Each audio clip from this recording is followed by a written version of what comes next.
welcome to the Running Channel podcast with me, Sarah Hartley, Rick Kelsey over there, and look who's back, the real bald-headed Andy Baddeley. Did you miss us? Oh. Absolutely not. I've seen some footage from last week. I'm not sure I'm very happy about it, nor... Well, I was going to say how I feel about it. I feel unhappy about it. Tom was wearing a bald cap to stand in for me. He was, yeah. No offence should be taken. No. I haven't taken any offence. I'm a bit annoyed that that's, given it's mainly an audio medium as well, that's the main thing Tom thought he could bring to the table. Yeah. People liked him though, you know. Liked him They more did. than They actually me. really, People really liked him, really yeah. did. Yeah, he definitely spoke less than I speak. Yeah, that's true. That's true. Anyway, we've got a lot to talk about today, including Oh, drum roll. my half marathon. Hey. But we're actually going to be talking about interval training. Because actually, before I started training for my half marathon, I actually didn't do any interval training. Is that bad? That probably doesn't surprise you. Doesn't surprise you. No. So we're going to be talking about when you should do it, why you should do it, and how you can get into it, and if it's necessary at all. What's going on? I go away for 1 week and Rick's run a half marathon and wants to talk about interval training. Yes, yeah. I'm a serious runner now. He is a changed man. Yeah. But, Yeah. you know, some things won't be changing. We're talking about the news and we'll be answering your questions. So let's dive in. Now, We're going to talk about your half. Yeah. We're not going to do the whole of the episode. That'll be more next week. We're saving it for yeah. next week. Yes. So tune in for the Yeah. full rundown because a little sneak peek behind the curtain. I came into the office this morning. You did? And It's nice to see. it was very nice to see you, but I've rarely seen Sarah looking quite so cross.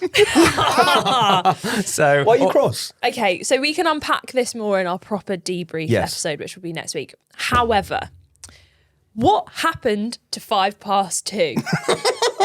What happened? Because I am getting a hell of a lot of stick on Strava for my poor pacing. Yeah. But I actually would like to tell you didn't what pace me. happened. You didn't What pace happened me. on Sunday is I chased a madman round Oxford who had no clue what he was doing. I spent every single kilometre for the first 5K. I went, hey mate, that was a bit quick. Yeah. 5:30 feels good though. 5:30 feels good. Hey mate, we just ran 5:09. You flipping hooligan. And you know what? Even like I don't want to get into what happened at the end, but you know what angered me the most When we did is that 4:58, did that bother you? that bothered me. That bothered me a lot. But you know what really took the biscuit is that, not in a mean way, Yeah. I was waiting for you to crash and burn.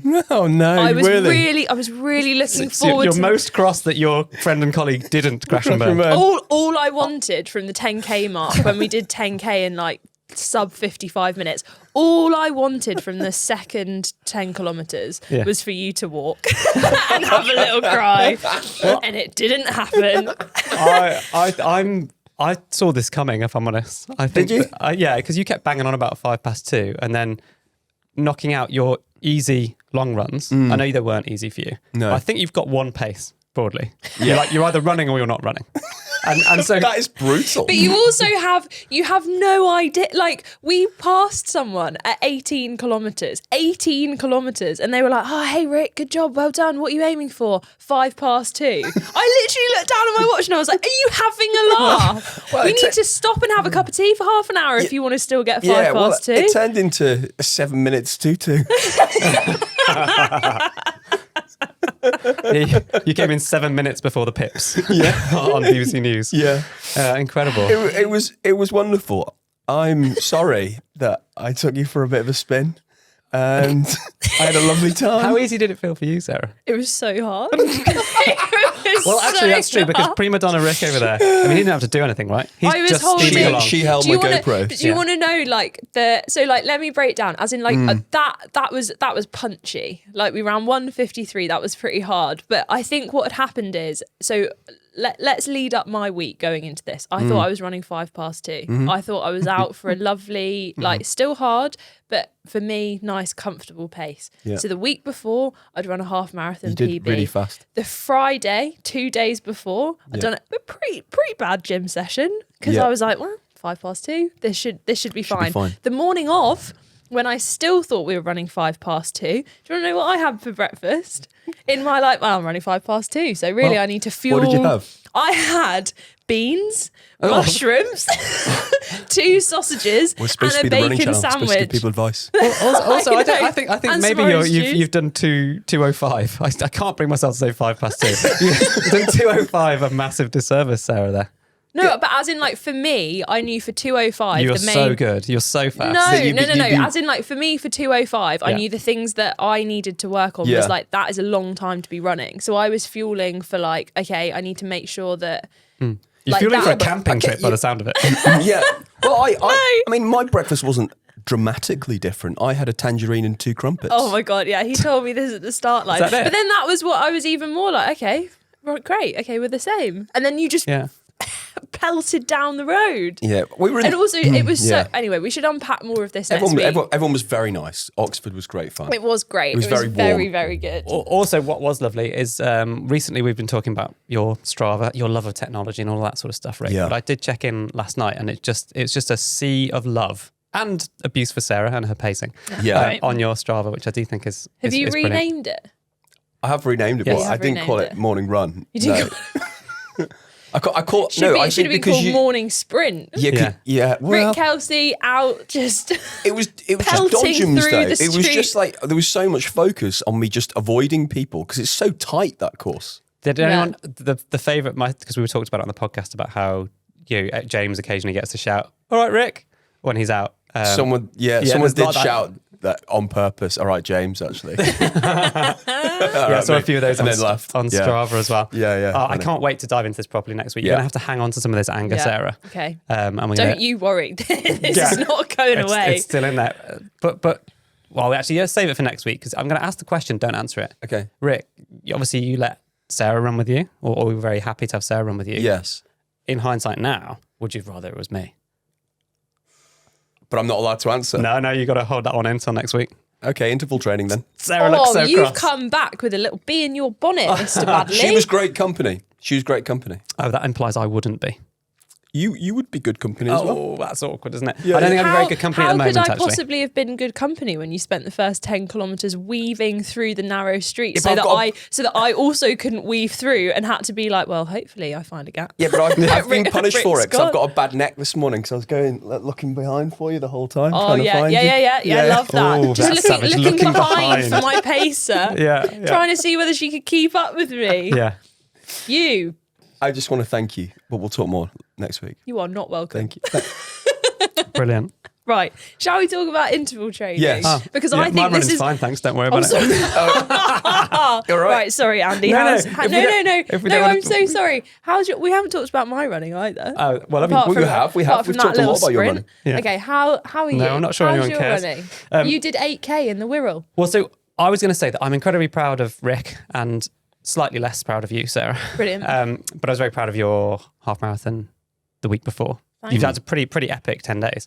But I was going to be more, I suppose, I've lost my excitement, my like drive, my running mojo. So I'm like buzzing for you two, buzzing for Rick in particular. I was really excited to come in and talk about it today because I think I need a little bit of love. And I'm hoping that anyone listening who's also experiencing this, the weather's changed, it's hammering it down with rain this morning. I've had an injury, then I got ill. Also Yeah. got some family stuff going on, so some life stress, which is why I wasn't here last week. So I'm just finding it really hard to be motivated. So pick me up, please. It's a combination of things, though, that isn't it? Because when you've got stuff going on in your personal life, and then you're a bit under the weather, and then you have the actual weather Yeah. being problematic, Yeah. it all just kind of builds up. And I mean, we kind of joke about the apple, don't we? That the apple is the sleep, the work, and the play. Sarah, what's he talking about? The what? The apple. You The said we apple? joke about the apple, What and do you both of mean? us just I looked don't at each think other I like, I ever- talked to you about the apple I've before. never talked about the apple. So life is an apple. Right. So you sleep, you work, and you play. And if one part of the apple Why is gets that a an little apple? bit, starts rotting, Yeah. then it makes the other rest of the apple taste bad. Oh, I see. Because the it worst rots. analogy ever. Because it rots through to the core. Yeah. Yeah. Okay. No. So I see you where need it's to coming keep from. your it's not your great though, is apple it? healthy. Okay. Yeah. Lovely, really constructive. When you were, let's take a different avenue. Let's see if that unlocks anything. Yeah. When you were a professional athlete, Yeah. you must have had stuff like this happen: illness, Yeah. life stresses, bad weather. If we're Yeah. counting that, how would you Oh, have dealt? Sarah doesn't count that, clearly. Well, I mean, it's only a bit of rain, Yeah. It's going to get warm as well.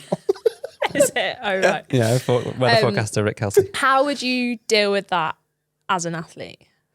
professional athlete? I'd wallow for a little bit probably, but only allow myself a very short amount of time just to get it, like feel sorry for yourself and be like, life's not fair. This isn't fair. I don't deserve this. And then generally what I needed was a plan, like a plan of action, which I don't feel like I quite have yet. Whether that's a problem I'm trying to solve, whether that's with my running. So I'm just trying to work out what that means I do exactly next. Obviously, we've been building up to half marathon and marathon. I think that's going to have to change slightly, but we'll work that out. And once I know that, then I'm better.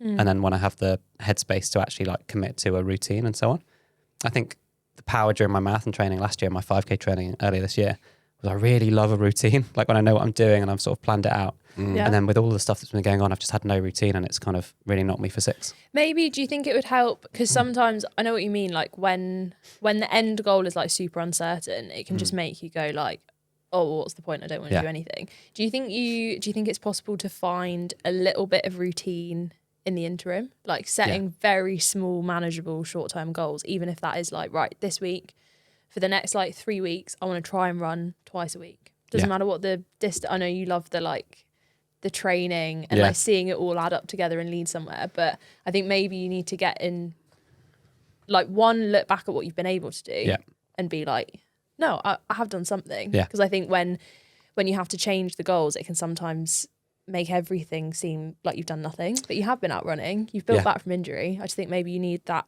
small little interim goal of just like week to week building up again before you can then go like, right, I've got confidence and I can do this at the end. I think you're right. I brought my gym kit in today and that's exactly what I'm going to do. So set foot in the gym, that always is quite a nice reset for me because it's related to running and I know it'll help my running. But it's less of a stress on my body, or it's a different stress anyway. And then I can build back up to the stuff I love. Like I find the easy runs or the steady runs harder and I love interval training.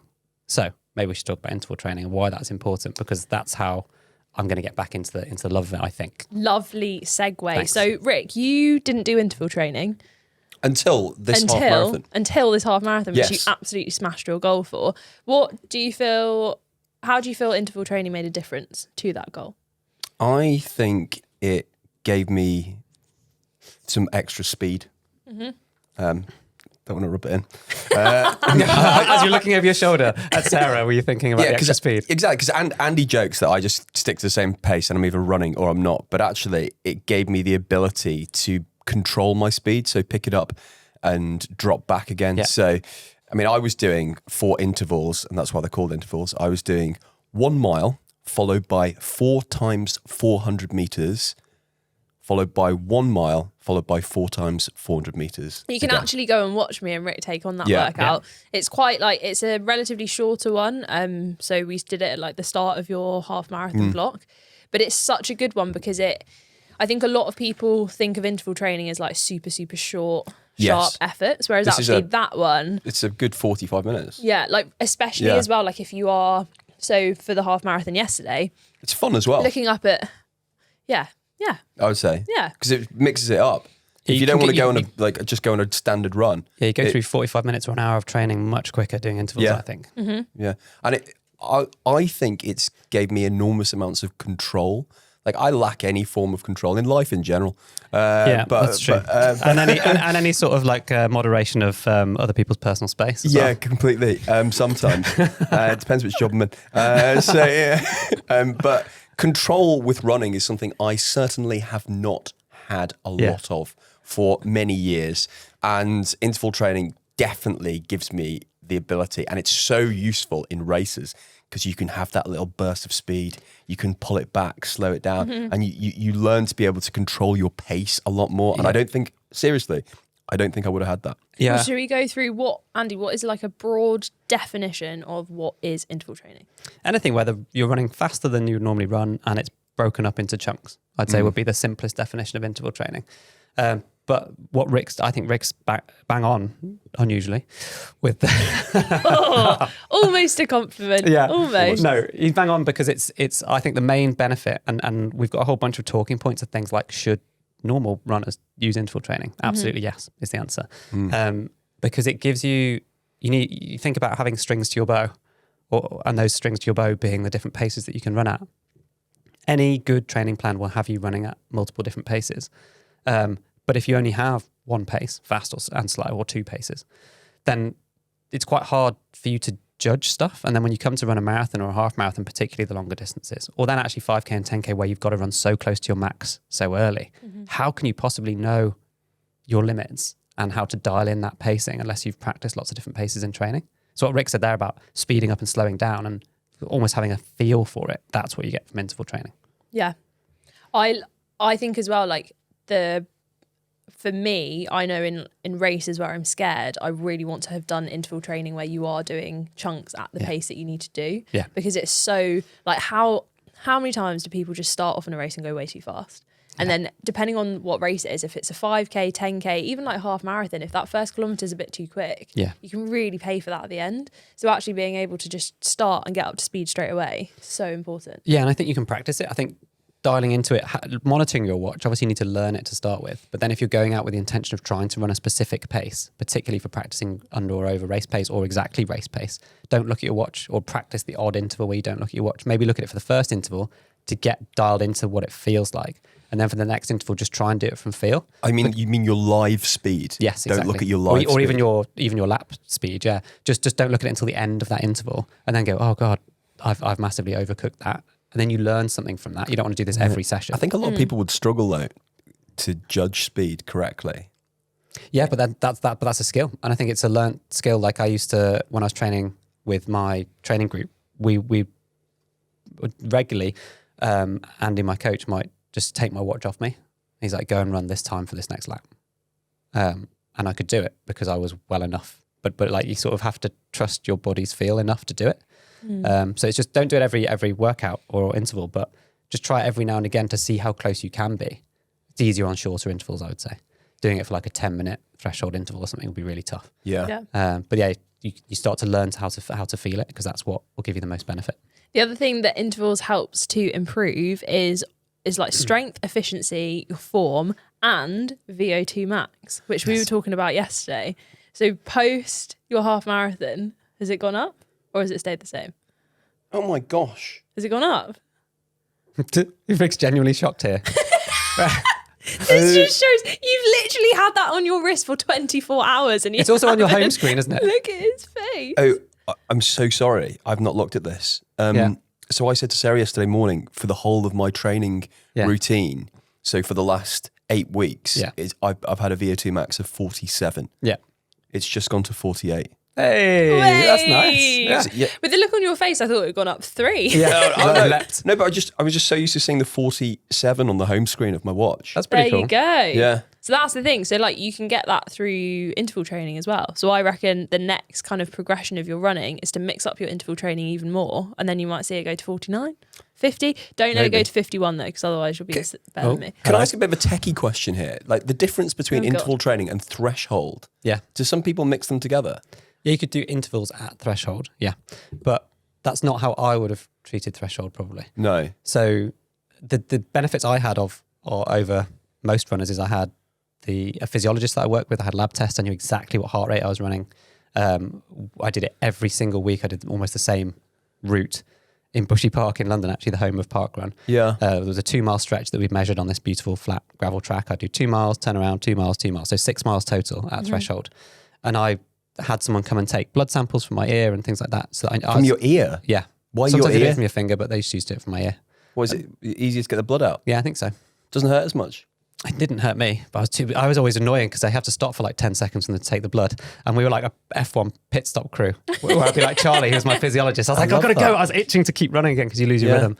So then I knew, actually to start with, when I first started doing them, the physiologist would be saying to me, actually in that last 10 minutes, you can be pushing on a bit harder. You've got a little bit of headroom beneath your threshold heart rate. Oh, right. But it's hard for most people to run, say, 6 miles solid in one go at threshold and get it right. Quite often people go a little bit too hard, and then the point of threshold is you're right on your anaerobic limit. So if you do go a few heartbeats too fast, then all of a sudden you're producing more lactate than you can clear and you're not working the same energy systems. So doing a threshold interval of say like 3 lots of 10 minutes of threshold or 6 lots of 5 minutes is a way of teaching your body that feeling without sort of negating the training benefit you're trying to get of doing it fully aerobically. But VO2 max intervals would be really different. They'd be much shorter with short recovery and faster. So they need to be high intensity for you to improve your VO2 max, basically. You sort of want 20 minutes of like your heart rate being pretty high, pretty elevated. Oh, so interval training sits in the middle then of the two. Well, interval training spans the whole thing. Yeah, right. But VO2 max would be the not your flat out speed work where you might do 30 seconds or a minute hard, like as fast as you can, and then have a longer recovery, but also not 10-minute intervals where you're running well within yourself at kind of half marathon pace. VO2 max kind of sits in the middle of those two, where you might do 3-minute efforts, and you might do 8 or 10 or 6 or 8 or 10 of them. There's quite a lot of confusion for people as well on what you do in between. So say you're taking 30-second gaps in between, giving the example of 4 times 400 meters, having a 30-second gap where you should keep moving in that time. So you should be walking, shouldn't you? Or light jogging in between the two. And then having a longer interval between each group. So in the example of 1 mile followed by 4 by 400, then having maybe a 2-minute walk in between before you do the next set of exactly the same. Yeah, well, each interval's workout. So don't be scared, I guess, if you're listening to this and haven't done intervals before, depending on the distance that you'll be training for, an interval workout might be trying to achieve different things. So if you're training for a 5K, for example, one of your workouts might actually be really fast and have really short intervals. And you might have quite long recoveries just to allow your body to run fast enough to get that speed benefit from it. And at the other end of the spectrum, marathon or half marathon training, you might do a workout where so I think I did one on the channel recently for my half marathon where there were no true recoveries. So you're almost running 10 or 12 or more kilometers continuously, where you run 1K at slightly faster than race pace and 1K slightly slower than race pace. But that slow kilometer is effectively your recovery, but you're not really ever having a walk jog recovery where it's like a proper recovery where your heart rate comes right down. So there's so many different ways of doing it. But the two key words, have we talked about it before on a podcast, functional overreaching? Oh, I'm not sure we have. I don't think we have. Okay. So this is where intervals come in. Like if you're someone who's stuck in a rut in training or goes out and runs everything at the same pace, Rick, or don't have much structure to what you're doing, then you might hit a plateau of where you just don't get any faster from the same amount of running. And you could add more mileage in, but you still might not get faster. Okay. Functional overreaching is the sweet spot of doing, and it applies to all kinds of training. It would apply in the gym as well. It's doing a little bit more than you did previously. It's kind of that 10% rule. Yeah. But you do something, you won't get better by just doing the same stuff all of the time. You'll maintain, but you won't get better. So you need to functionally overreach. So overreach in your training, do a little bit more than you've ever done before or that you've done the previous week, but do it in a way which isn't dipping into kind of overtraining and overstressing your body. That's why it's called functional overreaching. So you just do that tiny bit of a new impetus. So it might be like a bench press in the gym. If you could bench press 40 kilos for 5 reps or whatever it might be, then a bit of functional overreaching the next week. If that felt like your absolute max the week before, is just to put like one tiny little plate on the end of each, on the bar to do 42 kilograms the next time. And then that's like, you're almost pushing to your limits, but just inside it. So you're like 90%. I functional overreach on these single leg presses. Do you? Yeah. Sometimes whack an extra 5 on the end. And then when you're doing that, then you need to have a deload week, because that's the week in which you get, or where you reduce your volume and intensity, maybe every 4th week or something. And then that allows your body to adapt to all of this extra stimulus that you've been given it. And that's why a training plan or a coach is so useful, because they do all of that hard work and kind of planning for you. Because you might look at a training, if you like go now, if you're using a training plan and look at the first week versus probably like 2 or 3 weeks out from race day, depending on what you're training for, there will be, even if it looks quite subtle, there'll be a big difference in the paces you're doing, the distances you're doing, maybe your overall mileage. And that's because that plan is building you up to then take on a new goal if you're working towards a PB or doing a distance for the first time. Yeah, exactly. And it doesn't mean massively, going out there and hammering yourself. It's more just being sensible, but knowing that new stimulus, whatever that might be. So if you've never done interval training before, just doing interval training will be enough of a new stimulus. Well, just before we finish on this, I was going to say it can be hard to fit it in, can't it? So for beginner runners, doing 1 interval session a week, and maybe if you're more intermediate, doing 2 or more a week. I mean, if you're, say, running a race or a park run at the weekend and you've got time for one other run in the week, it's probably going to be a longer run midweek, isn't it? So actually fitting in interval training, it may be a case that you're only fitting it in when you're actually working towards a race and not the rest of your year. Yeah, you don't have to do it. It's if you're running for fitness and mental health and all of those sort of things, I think you'd still find that I find intervals are where I get the most mental health benefit because they feel different. They're a different stimulus. they're the time that I'm most present in the run. Yeah, it's quite hard to like think of all the things you're worrying about when you're like focusing on my heart rate's really high. I need to keep the speed up. But it could just be trying it out. Like if you do have that kind of routine, then going to the park run and trying to run the first kilometre of the park run harder than you normally would, and then backing off for a few minutes and then doing the same thing again. So almost like a fartlek, which is a unstructured form of intervals. Yeah. Would be a way of just giving it a bash. I actually found it really hard in tapering actually to do a park run, not where I'm just kind of, that's my Saturday kind of fast run. Yeah. Getting out, just kind of pulling back. To hold yourself back. But yeah, I find this Saturday, as long as all of your body feels all right, yes, you can go again. All out. But anyway, should we talk about some news and some questions? Let's do it. So, starting off with the Shanghai Marathon, should it become a world major? Or But could it? what do we do? What do we do at this point? We always name the world majors. Sarah. Ooh. Okay, New York, Boston, Chicago, Berlin, London, Tokyo. Nice. And then Sick, potentially Sydney and Shanghai, and there's a third one that's under consideration as well. Cape Town. Yeah. What, so that'd be 9? Yeah, but they're a long way off kind of ratifying or accepting those extra ones. Does some have to drop out? Because like on the open golf rota, someone normally drops off the rota when someone comes in. No, I think you'll just have a lot of annoyed people who are chasing their 6-star medal, and then it'll become 7 stars, I suppose. But or it's like you have the 6 stars out of the pool of 7. Yeah. I don't know if they haven't. I don't think they've said what's going to happen. No, so I think Sydney's the closest to, and they've just had the Sydney Marathon for 2024. Yeah. That's the furthest along in the I say in the process of becoming a world marathon major. But then Shanghai is the kind of the new one in the running, and I think it's replaced another Chinese marathon. So it's basically under consideration, and there's all sorts of things that the races have to meet. Like, who decides that? I assume that the World Marathon Major organisation themselves, whether the original, I think it was 5 that then added a 6th. So then it's whether or not, well, we've got some great articles about this on the Running Channel website actually. So there's loads more information on there if you do want to go and check it out. Chicago Marathon was this weekend. And there's been a few times in the last 18 months or so on the podcast when I say something like, I can't believe I'm saying this out loud. Yeah. We actually did a little chat recently where the three of us were talking about what's next and how, with Calvin Kiptum's sad passing, like whether we will see a sub 2 hour marathon, what the equivalent is in women's. And we talked about this sub 2:10 being the next target, but thinking, they're only just sub 2:12, so that's miles away. Yeah.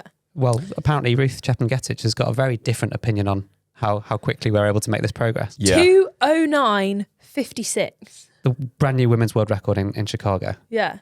So just a bit of background as to the numbers involved are stupid, like how fast this is. Bear in mind, this is 2:09:56. So sub 2:10 is very close to what would be an Olympic qualifying time for the men. That's how fast this is. Bear in mind, rapid. There's traditionally been a 10 or 15 minute difference between the men's and women's lead marathoners. Yeah. So, and before this race, there was a lot of chat about another runner, Kibede from Ethiopia, who'd requested a first half split of 65:30, which would have been 2:11 dead. Yeah. So to improve the world record by 50 odd seconds. And that was in the technical meeting. And then I think a lot of people, certainly in the circles, like I have WhatsApp groups of a lot of the runners that I've competed with who and trained with. And they were like, well, this is bonkers. This is crazy. There's no way anyone's going to be able to do this, was the general. 2:11, and she's gone under 2:10. Yes, exactly. But bear in mind, they were supposed to go 65:30. Kibede actually went out even faster than 65:30 and went through in 64:30.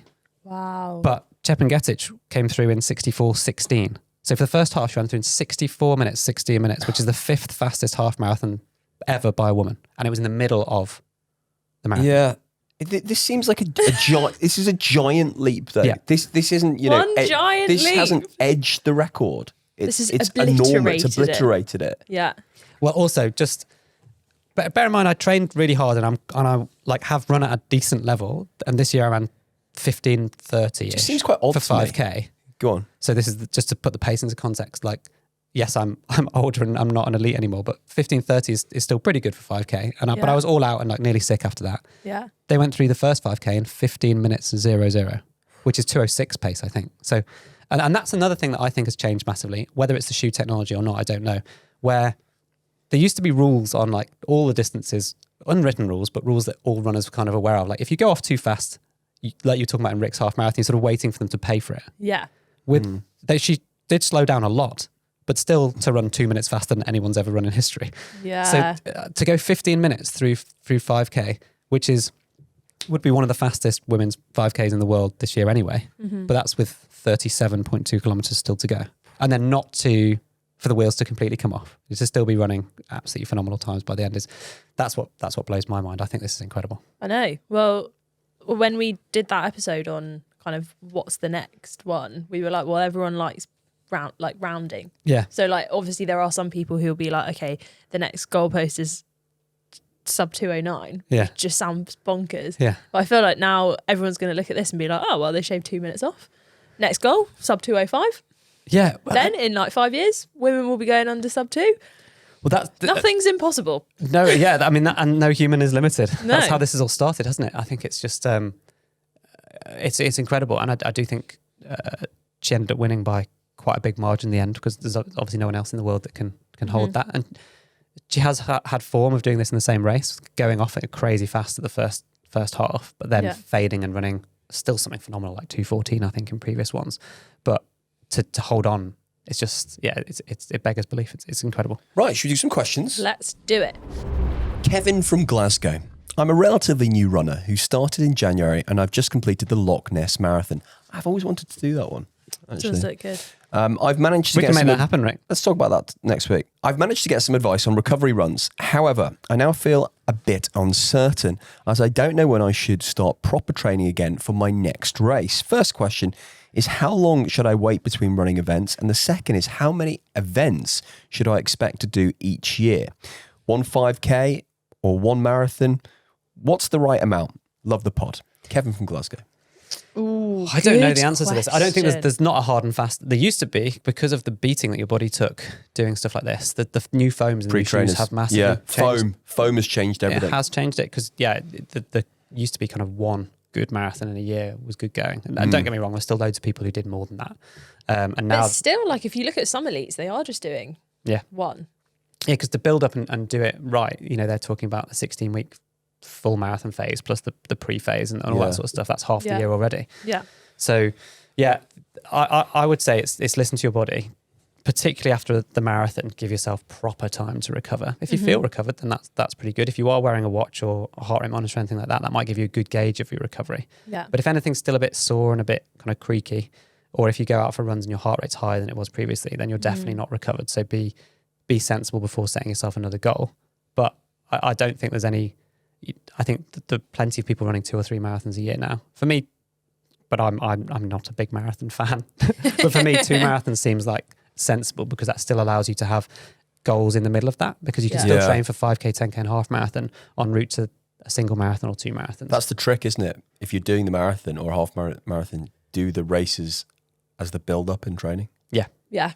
But then equally, like, consider the recovery as well. I've seen people who have tried to go for kind of a 10K PB, a half marathon PB, and then a marathon. And then the marathon potentially doesn't go to plan because they're still a bit battered from the previous 2. So I think understand your own body. Yeah, and after a marathon, you'll be in really good shape because you've done all of that training. So you might find that you could go after, like, for example, a 10K PB without having to put in a full kind of 12 or 14 week build up, because you're in really good aerobic shape. If you did a few specific training sessions, once your body feels good enough again, then you could kind of fall back on all that amazing fitness that you've built. So I think it's just all about motivation. If you feel good, if you feel fully recovered, there's no kind of niggles and all that sort of stuff, and setting a new goal will help you, then go for it. And also, it doesn't always have to be a time goal either. No, true. Like, that you can get a lot of joy, as in, like, we went fast yesterday, faster than I would have liked, but it wasn't a PB for me, but I still had a lot of fun going out with you. Did you really? You wouldn't the guessed it. goals Just a could be tad. the goals could be consistency based. They could be, you want to raise some money because you've had your main goal of the marathon, and then you're like, well, it could be anything. Just trail race with a friend. Yeah, I'm exactly. going to say, I think that was actually quite a good answer from you two. Well Thanks. done. Thank Yeah. you. Andy from Leeds. Really enjoy the podcast. It's become an essential part of my Sunday morning run. Love that. We're essential. Hi, Andy. That makes me feel so Unfortunately, I've been sidelined from running after picking up a bizarre injury. It appears that I burst a blood vessel in my eye, and unfortunately, I tore my retina. oh, that makes me squeamish. Oh my gosh. After some emergency surgery, they suspected that the injury could have been caused by a number of things, including running. Needless to say, this has put me on the sidelines for a short while as I recover. What's the weirdest injury that you have picked up or has put you out of running? Could that be that he's run under a tree or something? You know, I don't know. It could be blood pressure related or like sinus related. I've got no idea. I hope you're okay, Andy. Sending you lots of love. Yeah, wishes and wishes for a speedy recovery. Any weird injuries, you two? Oh, I mean, I get injured all the time, right? So yeah, I've got loads. How many do you want? Well, give just us give me a weird one. 1 year, and this was like the height of my career. I would say it was early 2011. So I was training for the indoors, the European Indoor Champs. And I got a cold, which developed into a bit of a chest infection. And then I was coughing so hard from the chest infection that I tore one of my intercostal muscles away from the bone in between my ribs. Away from the bone? Yeah, but it was yeah. So that was very, very painful. Oh, Sarah? You haven't had any? No, I don't know if I've really had any weird. You don't really get that many injuries though. You're not very injury prone. Like I know this is, well, I guess you could call this an injury. The worst things that I've had like post racing is chafing related injuries. So like from it depends what the conditions are. If it's really hot or I've done like a really long race, so definitely after when I've done ultra marathons, chafing in some very weird places that have just not been able to heal, because then when I haven't like put a plaster on it and then put normal clothes on, and then it's just got like a little bit. You had a bit of chafing last weekend, didn't you? Yeah, I did. Stupid error, because yesterday, use anti-chafing, because I think in my head I was like, oh, it's not going to work for this. But basically, if I put my phone in my pocket, my phone is so heavy that it just rubs up against my leg, and I have scars on both sides of my leg from doing this. Really? And the one yesterday, though, I used anti-chafe everywhere. Got no chafing whatsoever at all. Happy days. Apart from I forgot to put it under my sports bra. So half tights. It's when you get in half tights. I've just found them. I've just discovered half and tights. they're good. Did you run in half tights yesterday? Yeah. I will only ever now run in half tights. See, there we go. Yeah. And I, another one to finish on, because I think this could be a good sort of public service announcement. I did a run once where a stone popped into my shoe, and I didn't stop because I was in the middle of like a fast interval, and I should have stopped. And it gave me like a blister on the back of my heel. And then because I was in the middle of training for this was when I was a professional, so I didn't give it enough time to recover, because I just went out and ran again that evening, and then the next day, and then every day that week. And then the blister just never healed. It never got like really awful, but because it was painful, I shifted the way I was running very slightly, and then I got a really bad. I think it was like in the back of my knee injury because of the way I was running. Because of a little stone? Because of a stone that gave me a blister on the back of my heel. So let blisters heal people. I won't go into mine, but I will say once I was on holiday with Andy on a Greek island and I did a headstand on a pool table and it didn't work out well. Anyway, we'll talk more another day. You fractured the vertebrae in your neck. Yeah. We shouldn't laugh about that, but it was very silly. Not running related, although I guess that was drinking that related. has That was Gabby related. Yeah. Great, we've got to the end of another one. Yeah. Do send in questions so next week we're going to be doing a full proper deep dive on Rick's half marathon success. So if you have any questions related to that, please do email in podcast@therunningchannel.com. Also, the video that will also be on YouTube capturing the entire half marathon will be out next week as well. So it's a big week for Rick. Yeah. If we manage to fit his head into the studio, then he will be here for the interview next week. I don't think he's going to get out again. And we'll see you then. Bye-bye. Bye.